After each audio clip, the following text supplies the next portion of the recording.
Hello दोस्तों, मैं doctor रश्मि त्रिपाठी आपका अपने चैनल लॉ फाइटर्स एकेडमी में स्वागत करती हूँ। दोस्तों, आज के सेशन में जो मैं केस लेके आई हूँ वह सुप्रीम कोर्ट का लेटेस्ट केस है। अभी 1-2 दिन पहले का ही है। जैसा कि आज का जो केस का मुद्दा है वो आधार कार्ड को लेके है। तो आधार कार्ड के ऊपर सुप्रीम कोर्ट ने एक बहुत बड़ा ही अपना फैसला दिया है।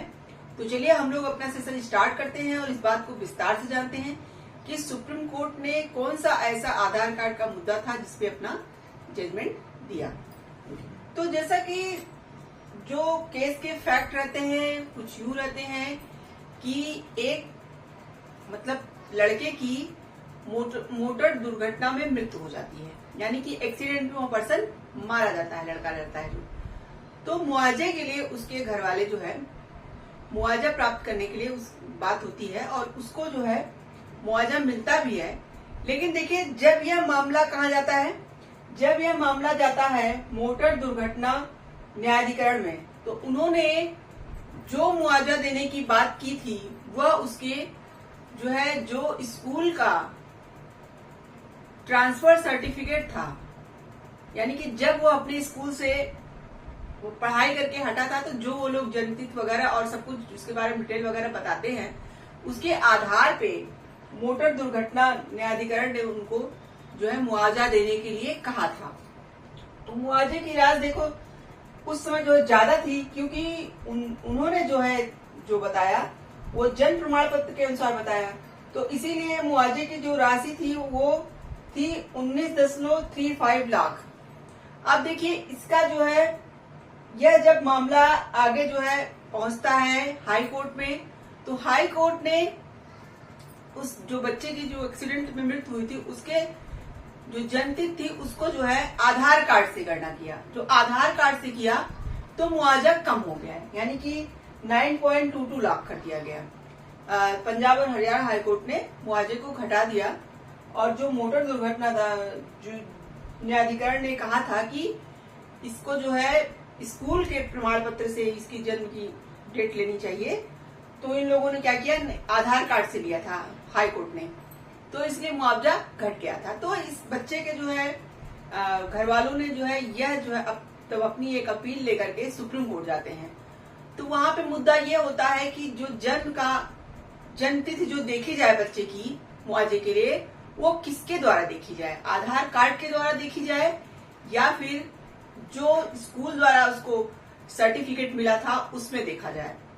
तो यह मुद्दा जब सुप्रीम कोर्ट के पास पहुंचता है तो चलिए हम लोग जानते हैं कि कौन से जज थे जो इस केस की सुनवाई कर रहे थे और उन्होंने क्या इस जो है अपील को क्या स्वीकार किया और उन्होंने क्या जजमेंट दिया, हम लोग ये बात जानते हैं। जैसा कि इस केस की सुनवाई न्यायमूर्ति संजय करोल और न्यायमूर्ति उज्जवल भुइया की पीठ ने किया। तो 2 जजों की खंडपीठ थी जो इस केस की सुनवाई कर रही थी। जैसा कि जब सारे मसले को सुप्रीम कोर्ट ने जाना और समझा, तो चलिए हम लोग देखते हैं उन्होंने क्या कहा। तो 2 जजों की खंडपीठ ने कहा कि पंजाब एवं हरियाणा हाईकोर्ट के उस आदेश को रद्द कर दिया और कहा कि किसी की भी उम्र तय करने के लिए आधार कार्ड वैध दस्तावेज नहीं है। देखिए, यहाँ पे कोर्ट ने कहा कि जो आधार कार्ड से जन्मतिथि का आप निर्धारण नहीं कर पाएंगे। यह जो है जन्म प्रमाण पत्र के लिए आधार कार्ड वैध दस्तावेज नहीं माना जाता है। आगे सुप्रीम कोर्ट ने कहा कि मृतक की उम्र किशोर न्याय अधिनियम 2015 के सेक्शन 94 के तहत विद्यालय परित्याग प्रमाण पत्र में उल्लिखित जन्मतिथि के आधार पर निर्धारित की जानी चाहिए।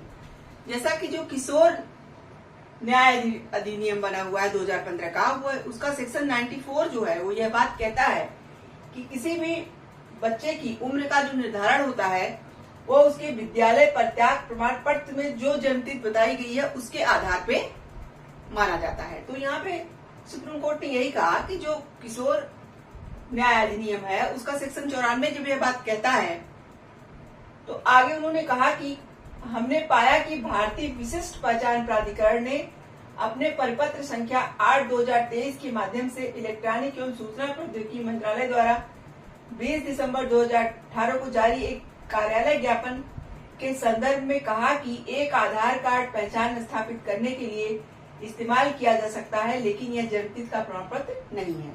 देखिए, कोर्ट ने एक तो किशोर जो न्याय अधिनियम बनाया गया है उसका हवाला दिया, उसका सेक्शन 94 की बात बताई कि वो क्या कहता है।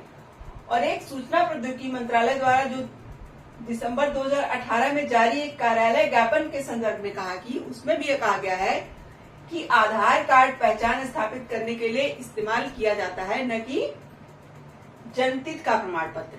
तो यहाँ पे दो जो है बातों का इन्होंने हवाला रखा सुप्रीम कोर्ट ने और कहा कि देखिए सूचना प्रौद्योगिकी मंत्रालय भी ये बात कर रहे हैं कि जो आधार कार्ड होता है वह सिर्फ और सिर्फ पहचान स्थापित करने के लिए होता है, जन्म प्रमाण पत्र के लिए यह जो है वैध नहीं होता है।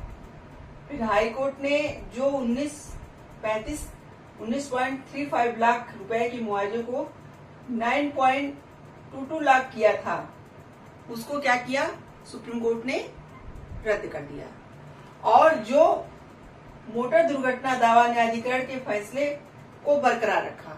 जो उन्होंने जो है अपना मुआवजा बताया था, यानी कि उन्होंने जो मुआवजा दिया था वह स्कूल के सर्टिफिकेट को देख के दिया था। और हाई कोर्ट ने कैसे मुआवजा दिलवाया था, हाई कोर्ट ने आधार कार्ड को देख करके मुआवजा दिलवाया था। तो यहाँ पे सुप्रीम कोर्ट ने मोटर दुर्घटना दावा न्यायाधिकरण के पक्ष में जो उन्होंने अपना जो है जजमेंट दिया था उसको बरकरार रखा और उस बच्चे को 19.35 लाख रुपए का मुआवजा देने की बात कही।